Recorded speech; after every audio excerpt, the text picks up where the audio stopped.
This episode is brought to you by Green Oak Accounting. If you love dreaming about growing your practice, but you feel a disconnect between where you are now and where you want to be, check out Green Oak Accounting. The team at Green Oak Accounting can translate your action plan into reality. If you're behind on your books, ready to implement profit first, or need someone on your financial team who really understands private practice, schedule a free consultation by going to greenoakaccounting.com. You can also check out their podcast, Therapy for Your Money, on all streaming platforms. Listen at the end of the episode for more information. This episode is also sponsored by CPH and Associates. CPH and Associates is an insurance company that specializes in professional liability insurance for mental health professionals. They currently insure over 100,000 mental health professionals throughout the United States. They can insure you throughout your professional career, starting with your student practicum, through your postmaster's internship, and on to practicing with your professional license. Please stay tuned to find out how you can protect your career with malpractice insurance. You're listening to the Modern Therapist Survival Guide, where therapists live, breathe, and practice as human beings. To support you as a whole person and a therapist, here are your hosts, Curt Widhalm and Katie Vernoy. Welcome back, Modern Therapists. This is the Modern Therapist Survival Guide. I'm Curt Widhalm with Katie Vernoy, and this is the podcast that we talk about all of the things that affect therapists, the way that we go about our lives, the way that we go about our businesses. And today we are joined by Katie May. She was one of our Thought Bubble speakers at Therapy Reimagine 2019. And she is here to talk today. I don't think we've ever addressed anything about doing group therapy. And if we have, it has only been like very, very minor parts of some episodes in the past. So talking about developing groups, giving people some ideas around running groups. Thank you so much for joining us today, Katie. Yeah, I'm really psyched to be here. I'm surprised groups hasn't been a bigger topic, but it's what I love talking about. So really great to be here. We are so excited to have you. And I'm so excited again to outnumber Curt with a number of Katies on the episode. So thank you. Best name ever. And you spell it properly. So that's all good.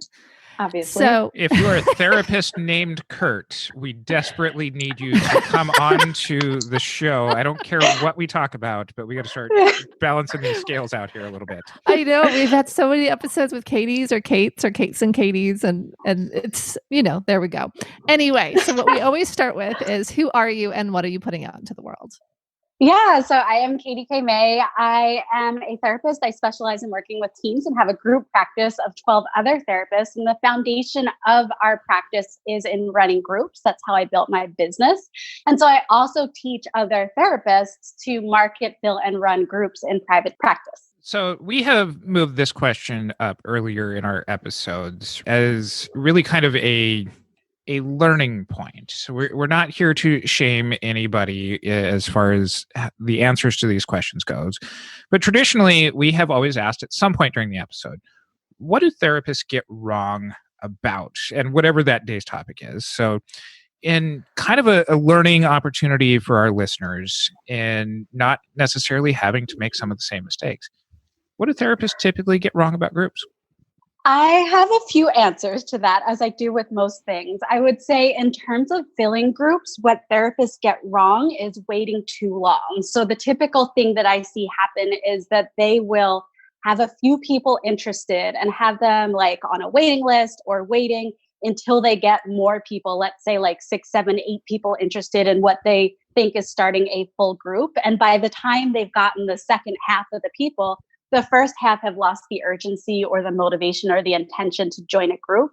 And so they find themselves in this place of always trying to start a group without ever being able to actually start it and get it off the ground because of the fear of what happens if only 2 or people show up or start in the group right from the start. From my perspective, it's like a fear of what will we say? Will we be able to fill the hour? What does it say about me? Or where will there be judgment that I wasn't able to get the group full? And from my experience, getting started with 3, 4 people and growing from there, building with the momentum is actually a really great way to start group. It's a really powerful way to get your core group members that start at the very beginning and are still in group 3, 4 years later and and feel really invested in the process because they feel a sense of having co-created it with you along the way as it's grown. So I guess that's my first answer, is what they get wrong is waiting too long to start when they have a small handful of people to get started with right away. And I find that a lot of therapists are really hesitant to refer their clients to group if it's not started yet, because there is that kind of ongoing, there's not a whole lot of clarity that there's going to be a real group that ever happens. And so if you can get started with 3 people, especially if they're super invested and the urgency is there, I think that's such an important thing. Such an important thing, especially if it's an ongoing group. If it's a closed group, that's a little bit harder, but like an ongoing group where people can kind of flow in and out, you have to get started as soon as you have 3 people. Exactly. And I think a lot of that is in the language that therapists use around it. Like, I'm screening for a group to start soon, or I'm enrolling or thinking about starting this group. And so they never actually gain their own decisiveness around, I have a group for this, send your client, let's do an intake and get this started. And then from my perspective, if I have 2 people that call with a concern around the same issue and they want a group for it, I'm going to start that group, because I know if 2 people are calling, there's more people out there that need this group. And so I always use that feedback as my data to build from in terms of what groups we're offering at any given time. And I think part of this too comes in, at least early in our careers, and I'll always point to where I see faults in our therapist education, but there's the one book that everybody gets taught group therapy from. And everybody has somewhere, in their home or their office, the Widhalm book that was written 1,000,000 years ago. And I think somewhere in there it suggests like you need 8 people for a group. So that way, if only 5 show up, you've still actually got a group. Right. Well, and I knew this was going to be a question, because it's always a question, like, what book should I read about group therapy? And to be honest, I haven't looked at or cracked that Widhalm book since grad school, and I run groups all the time. I don't even think Widhalm's cracked that book since grad school. I mean, I've been at speeches with him where he's like, yeah, most of you probably know me from the group therapy book. I haven't run a group in 20 some years. Listen, he has that claim to fame. It's like, but I think there are so many different ways, so many different resources, and so many different ways to look at running a group. I actually like to be eclectic in my research and my reading on groups. So I'm a DBT trained therapist. I run DBT groups, but I also run process groups and activity groups. And so I love to look at what's the structure, what's the research behind, mindfulness-based stress reduction groups, what's the research behind activity-based groups. And I bring all these different resources together to find something that feels aligned for me and my clients.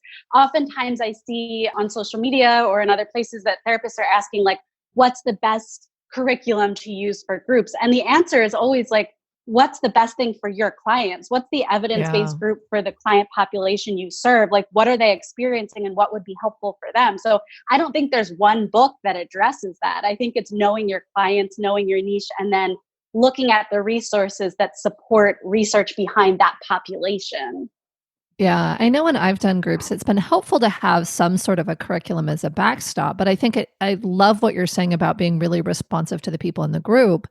And in truth, if you've got a group that has a specific need or a specific, client type, taking and adapting some sort of, curriculum structure, you can create your own curriculum as you go that really taps into the unique needs of the clients in the group, but also just the population. And so I think it's very empowering to hear that you're eclectic with that, because I know for myself, like when I was doing a group, I would pull from art interventions, I would pull from music interventions, I would pull from, a lot of different things. And I'm a systems gal, so it's like you just put that into a folder, and you've got your weekly curriculum by the time that you finish up a 10-week course of the group. Exactly. And I think it so organically unfolds as you let the group unfold. And so knowing those stages of, the group forming and the norms that they form together, and then them really being able to interject their own needs and experiences and struggles in the process. Some of it is just trusting yourself as a human and trusting your basic counseling skills of, how can I hear this? How can I create this tapestry of empathy and validation and sometimes problem solving if that's what's needed in terms of this group container that we have. And it's trusting yourself and not being fearful that you won't know what to do if you have your basic counseling skills. And you two both are group pros. And for a lot of our listeners, I want to maybe speak to those fears a little bit more, because for those people who haven't started groups, walking back to kind of that very early part of starting your first group, well, now I've got to come up with all of this curriculum. And now there's that fear of that imposter syndrome of, well, I can fool one client, but if you get a group of them, then they're all going to team up against me sort of mentalities. Speaking to some of those early fears that, you're talking about trust in yourself and getting something going.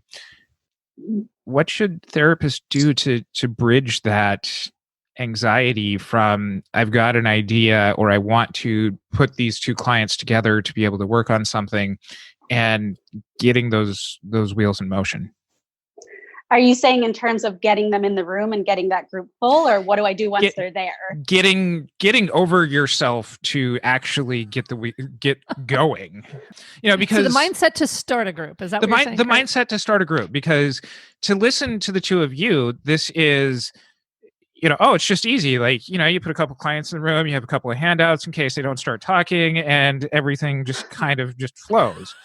But Curt wants to know how he can get the courage to start a group. Okay, I have the answer to that. So, and here's what I think.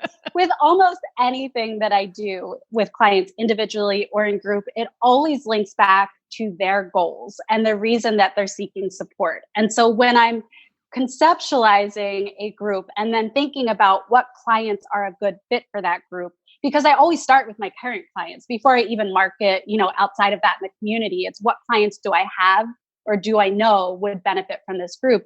It's a conversation. It's, hey, Curt, you and I have been talking about how you really want to be more comfortable socially. You really want to feel more confident in yourself. You want to know how to start conversations. These are all things I actually see in you, Curt. You need to work on these things. But but if you're talking to a client, you're reminding them, here are the goals that you have. And we've been doing great work together on this individually. And actually, I have this other way that we can enhance our work together that's going to help you practice what we've been talking about in our sessions in a real-time way. It's going to allow me to observe how you're actually doing these things so that when we're working individually, I can give you specific feedback to improve on these things. And we can really work together more comprehensively, because I know that these are your ultimate life goals, and I want to help you get there faster, better, with more accountability than just the two of us working one-on-one in this setting once a week. Does that make sense? So that's where I'd start with a client. I mean, does that feel, I don't know, like it would be effective with clients individually from your perspective? Yes. I mean, as far as there's that implementation, and I think, to speak to the imposter syndrome that a lot of therapists feel, especially if they're going to be developing or launching something new to their practice, that there's the salesmanship to the clients that, you're describing as far as within their clinical goals. There's also just kind of that, it's a new area of a business to start and develop. It's a new part of the practice to develop. It's coming up with a more structured curriculum, because, clients social loaf sometimes, and they don't, just come in and want to just blurt all of their past traumas out to a group of strangers that they've never met before. And so there's also just kind of that therapist shift that has a different clinical skill set of being a group therapist as opposed to just an individual therapist too. Yeah. And I can say that 7 years into this, every single group that I start, the first group, I convince myself no one is going to show up and it's going to completely fail. And then most of them, if not all of them, show up. So I guess I don't know that ever goes away. I think we just kind of partner with it in a different way as we move through our career. And my first group always looks pretty similar, unless it's like a DBT group where there is a certain structure that I follow.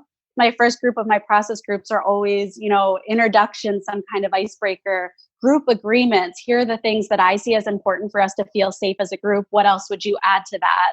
And then I collect information. Usually I'll do this on index cards before the end of that first group. What's the biggest thing that you'd like to get out of this group? What want to learn? What do you need support with? And they don't know each other yet. And so often I do it by like collecting index cards or something like that.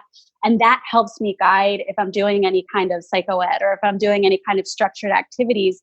I let them tell me from the start what's important to them. And then I don't have to make it up in my head. I can just kind of research those areas or use my own, worksheets or skills or activities around those areas so that I'm designing a group based on the group members I have in the room. I really like that. I know one of the things that I added in my most recent iteration of a group, and I've not done a group for a while, was being able to actually spend the whole group. And I like doing 90-minute groups just because I feel like there's more time to kind of dig into things.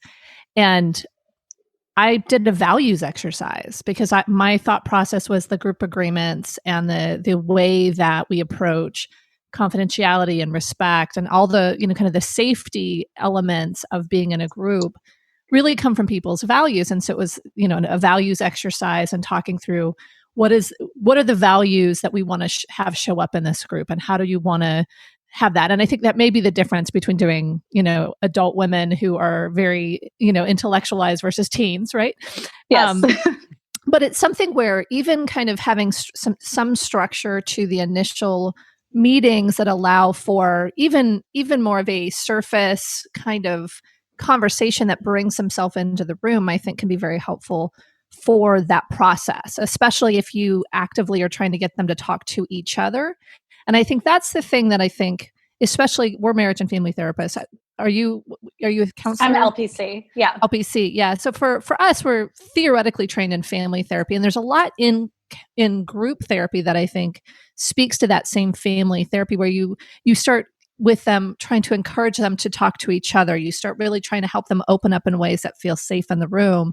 And I think with therapists, a lot of us have at least some training in family therapy or couples therapy, or even in teaching. I mean, there's a lot of the skills that we have outside of the one-to-one therapy that we can bring into group therapy that we just have to be aware that that's what we're doing.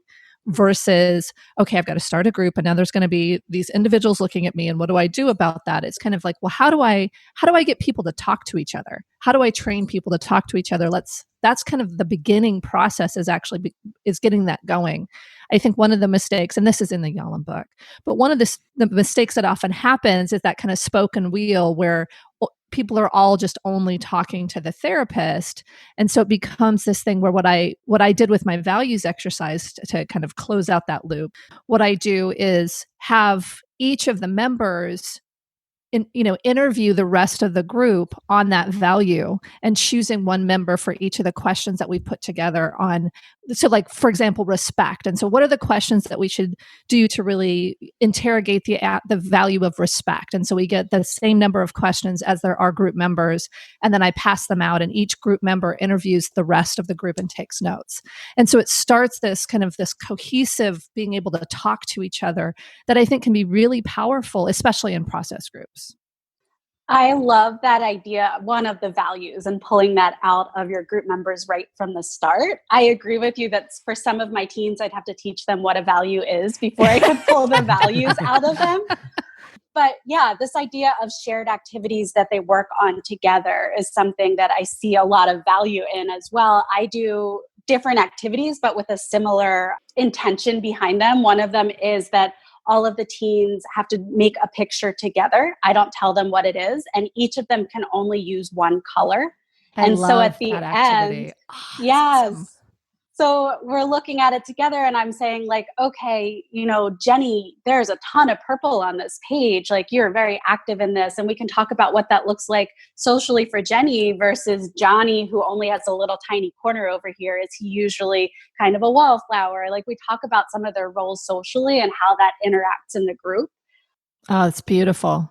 The other one I do similar to that is I have a puzzle in a Ziploc bag and they don't know what the picture of the puzzle is. And I dump it out on the floor and I say, you got to work together and figure it out. How do you put it together? And what is this picture?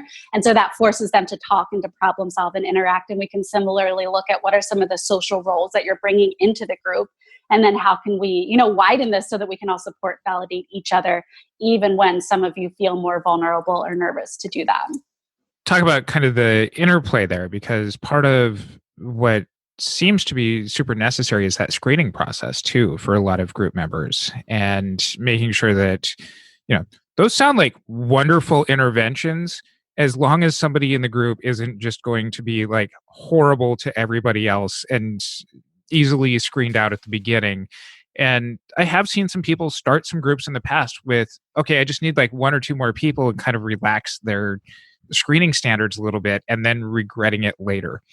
Yep. What is a good, give us some good advice on a good screening process?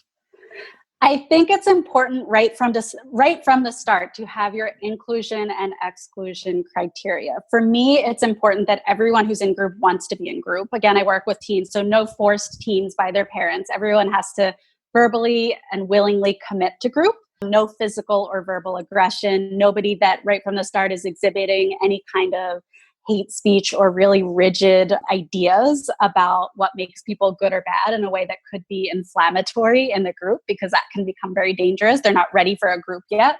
But again, I think it depends on your population. An example is we wanted to run a social anxiety group, but the therapist who was running it wasn't using like a structured social anxiety group curriculum or anything. It was more art-based. And she literally had like 3 or 4 groups where nobody spoke, and it kind of fell apart.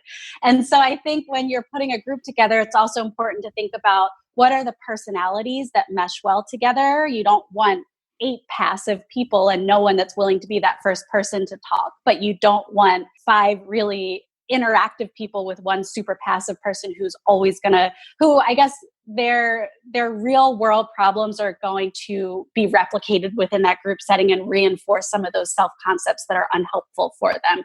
So you want to, again, think about, how does this support their treatment goals? How do I match people in a group together so that it's going to be sustainable, but also people are going to enhance each other. And I think another thing to add to that is their level of emotional regulation. I know with DBT groups, there's no psychosis, right? Like, I think that's one element of it. But in my group with women survivors of childhood sexual trauma and abuse, I oftentimes would have folks that were very dysregulated a lot. And so it would be looking at, and if they didn't have their own individual therapy, or they weren't actively working on kind of emotional regulation and that kind of stuff, they would take a lot of time from the group. And so for me, I would really look at what are their support systems and their resources, and do, in person when we were doing that, screenings to really get a sense of the energy in the room and seeing how that might impact the group, as well as, suicidal ideation, homicidal ideation, that kind of stuff. Because any of the risk factors that are going to be really heavy in the group, I want to at least be aware of it, but also, potentially if someone's, really dysregulated or really, kind of dissociating frequently or suicidal, that kind of stuff, if they don't have the appropriate support, I don't bring them into group. I have to kind of make sure that they're appropriate to be able to kind of hang in the group and not dominate the group. 100%. And we have similar ideas around, you can be in a teen talk group, which is one of our process and activity groups, if you've had self-harm, suicidal ideation, or hospitalization in the past 2 months. Then you need to be in a DBT group and really get the skills before you can step down to that level. Perfect.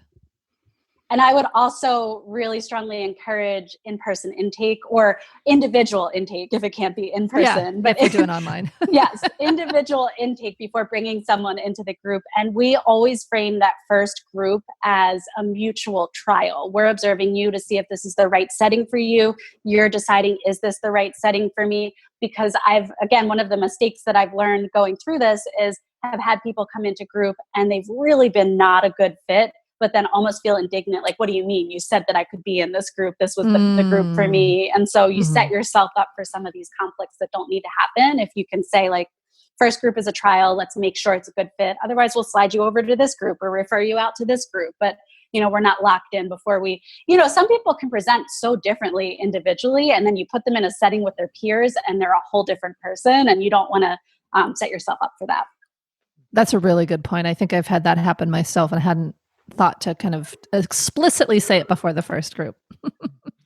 We've been kind of dancing around this, but as a therapist who's been running groups as part of your practice for quite a while, how did you handle the transition over the stay-at-home orders during the first initial wave of the COVID-19 pandemic that, groups seem to be this thing that we're talking about like in person.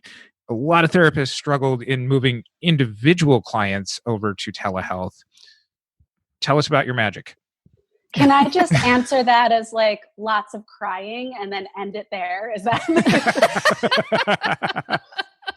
No, we laugh at your pain. What I actually did was, because again, I have a 12-person team and all of us run groups. And so there was actually some crying in that first week and a lot of overwhelm. And so I made the decision that we were going to cancel groups for a week because I had to get myself in order, get my team trained in running groups online. Well, we had always done some intermittent like online individual sessions. The groups had never been online before. And so got my systems in order, got our, programming in order and all of that. And after that, I would say we lost 3 clients total out of all of our groups to the transition to telehealth. And then one of them returned after a week. Wow. So overall, what I found is that the more isolated our clients were, the more they were struggling with daily routine, that actually having this group as a tether to connection and normalcy and routine was really helpful for them. Again, when we took that week off, we came back online with all of our groups. That first week was just about adjusting to how do we be together online versus be together in person? How do we find private spaces where people aren't walking in and out of the room behind you? How do you feel comfortable sharing when you're worried that your parent is in the room next door? So there were some of those logistical issues to process. But now things are kind of running smoothly. Honestly, I love my in-person groups and I will go back to having them, but we plan on continuing with at least one online DBT group to support people statewide, because we have people coming in now that don't have access to that kind of group where they are geographically. So getting a little bit into the logistics of this, because I know a lot of therapists have struggled to identify platforms and different ways to do this structurally. Like, what platforms do you know that are being able to support groups at this point for telehealth? The 2 main ones that I believe are still active and haven't shut their doors out of their own probably overwhelm and lots of crying are Zoom Healthcare and Google Meet through G Suite. And both of them are HIPAA compliant, will sign a BAA. And all of our clients seem to be familiar with Zoom. Either parents are using it for their own work or they have it for their school. If they have online learning, they're using it that way. It's worked really well for us. I love the ability to screen share and show videos, screen share and have people collectively color. We can do polls for like, how are you feeling today? And just different elements that make it work really well for us. That's awesome. Yeah. I think about like all of the creativity that you can do when having a virtual platform. And I just want to honor something that you said that I really loved, because I think a lot of people didn't consciously do this, but that you just canceled everything for a week so that you could get up and running and really introduce it well the next week. And that's just great, because I think so many people felt like they had to immediately turn around and do something that they weren't ready to do. And I think that may have negatively impacted their ability to serve their clients and may have turned some of their clients off to the telehealth experience because their therapists were so panicked and didn't know what they were doing. So great idea. Well, hey, even if you were crying that week. Well, and I know not everybody was happy about it. Some parents felt like we should have been able to step up to it sooner so that their teens had that consistent support. But I just felt like moving forward, before all of my team felt comfortable delivering groups in the online format and having the opportunity to practice and feeling prepared, would have been a disservice to everyone involved in the process. Well, and especially from the DBT world of getting back into your own wise mind and being able to model that for your clients. And I'm assuming being quite open about the intentions behind that and utilizing that as part of the teaching curriculum, whether intentional or not, that then gives kind of the okay to clients to follow the same path. It's more of a DBT comment than a group comment, but no, but it also speaks to therapists are part of the group too. Yeah. Totally. And it's completely appropriate, the DBT comment, but we talked about, radical acceptance. Here's where we are right now. And also, we need to figure this out. We want to be able to do this well for you. So we're going to take a break and we'll come back full force next week. And there still might be some fumbles and some tech issues, but we want to be able to competently give you this care. And we're not able to do that this week. So it's okay. If someone were considering starting a group right now, and I know a lot of people are feeling really called to do groups for healthcare workers or people who are in isolation. I mean, I've seen a lot of people starting, whether it's support groups or therapy groups for people who are uniquely impacted by the stay-at-home orders that we're experiencing. So whatever we're experiencing as this comes out, people still oftentimes will have that inspiration. I want to do a group. It's a way to provide access because people can have therapy at a lower price point. It's a way to have, in my mind, a very different experience because my group therapy clients would always call each other out on stuff that as a therapist, I would not call them out on yet for like another 2 months. It's Yes. like the experience is so rich in group and there's so much that can be offered. So long way around to the question is, if someone is considering group right now, right this minute, as they're listening to this episode, what would you recommend that they start with? How do you recommend that they start moving forward in that way? I love that question. First thing I would recommend is get really clear on what that group is, who it's for, what kinds of things someone would be experiencing when they're ready to join that group. And what are the intended outcomes? Even if it's a process group, like how would you put into words what someone's able to get out of joining the group? And once you're clear on what that group is, it's then thinking about what clients do I already have who would benefit from this kind of group. I typically recommend don't start a group that's like radically outside of the work that you're already doing in your office because you're working against yourself. Not that you can never do that, but if you're trying to fill that first group and you're trying to build some momentum, start where you are, start with the clients that you have. Typically, all of our groups fill with 20% base of our own clients before we market it outward in the community. So I guess that would be my first 2 points is get really clear on the group and then get your first few member conversations going. Hey, I'm thinking about offering this group. Here's what it's about. Here's who it's for. Here's how it would help you reach your goals. Is this something you would be interested in? And start having these kinds of conversations. If you have some kind of email list, which I do, I don't know if all therapists do, but sending something out like, we're going to be putting this together. If you're interested, connect with us this way. And so it's really about assessing that initial interest and starting to build that group organically. When people are getting into this mindset of starting groups, is there a particular need for getting extra group therapy training that people should consider going through? I know things like DBT have the structured group that's there, but if for people who aren't DBT oriented or don't want to run DBT groups, do you have recommendations of things that they should maybe consider, maybe things that they shouldn't necessarily have to do that might be kind of the general wisdom?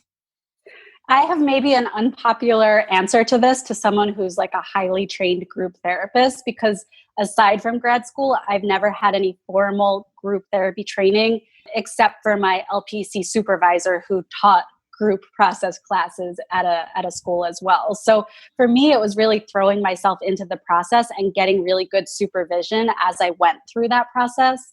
And so I think it would probably depend on the person. I'm very much a learn as I go, and I'm not good at not being great at things. Like I will keep going until I feel them.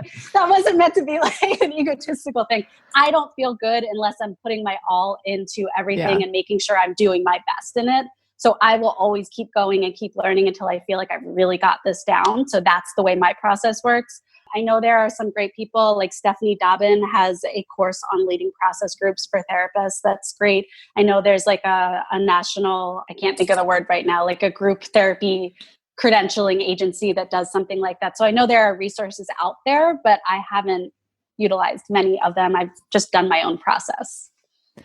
I was giggling because I love that you're like, I don't like being bad at, however you said, like, I can't be not great at something. And I was like, oh, I so relate, because it's like, it's something where if I start something, you know, like it's powerful when you can, start something that you know little about and like continue to gain the skills and grow. And I think with group therapy, I also have not taken those courses, but have, been mentored and that kind of stuff. But to me, it seems like there is such a learn while doing, because the number of variables are so high. If you end up having an 8-person group or a 6-person group, like each iteration of that is so different. Even if you have some of the same members, iteration to iteration, like there's just so much that really requires that hands-on experience. And so I definitely recommend for folks who feel like they can facilitate a group in some way, that they can facilitate a conversation among a group of people, that maybe they dive in and get some supervision on it, because it's such a powerful medium of therapy. I agree. You can't prepare for everything before you start. So just dive in. Yes. Yeah. What do you have going on that you can be a resource for some of the therapists who might be considering doing groups? One of the things that I love to do is support therapists in getting that first group running. And so I run a 6-week workshop. It's called the Fill Your Group Fast Workshop. And it's all about getting that really clear on that first group and using organic and paid social media marketing strategies, as well as tapping into your local network to fill that first group so you can get it up and running. My intention is within the 6 weeks of our program, you're doing along with us and getting your group up with support and coaching throughout the process. And where can people find that? Oh, great question. So becomeagroupguru.com. If you go to my website, there's free resources and trainings on marketing and filling groups. And there's also a link to my Facebook group where we have over 5,000 therapists who are all working on filling, running, marketing, designing groups, online, in person, all over the place. A lot of great support in there and a lot of free resources and group activities. And we will include links to all of that in our show notes. You can find those at mtsgpodcast.com. And until next time, I'm Curt Widhalm with Katie Vernoy and Katie May. Thanks again to our sponsor, Green Oak Accounting. You went to school to become a therapist, not an accountant. Your time is much better spent doing what you love and not crunching numbers. That's where Green Oak Accounting comes in. They specialize in working with private practices just like yours so you can reclaim precious hours each week. They can help you with all your accounting needs like bookkeeping, budgeting, forecasting, payroll, and even assist with implementing Profit First. If you're interested in freeing up your schedule for more clients or just getting back time for yourself, go to greenoakaccounting.com to schedule a free, no-obligation consultation today. You can also check out their podcasts, Therapy for Your Money, hosted by Green Oak Accounting owner Julie Harris. Once again, that's greenoakaccounting.com. Also, thank you to our sponsors, CPH and Associates. With up-to-date legal resources and exceptional customer service, CPH protects your career against a grievance from a regulatory board, claim, or lawsuit. Because their business is specialized, they are able to focus on your liability needs in a way that bigger companies are not. They are able to serve a large client base while maintaining a small office approach.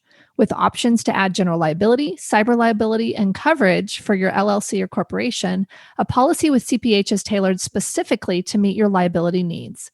Policyholders are encouraged to take advantage of their Attorney Avoiding Liability Helpline, providing 2 free hours of attorney consultation per year for situations with a client that could result in a claim or lawsuit.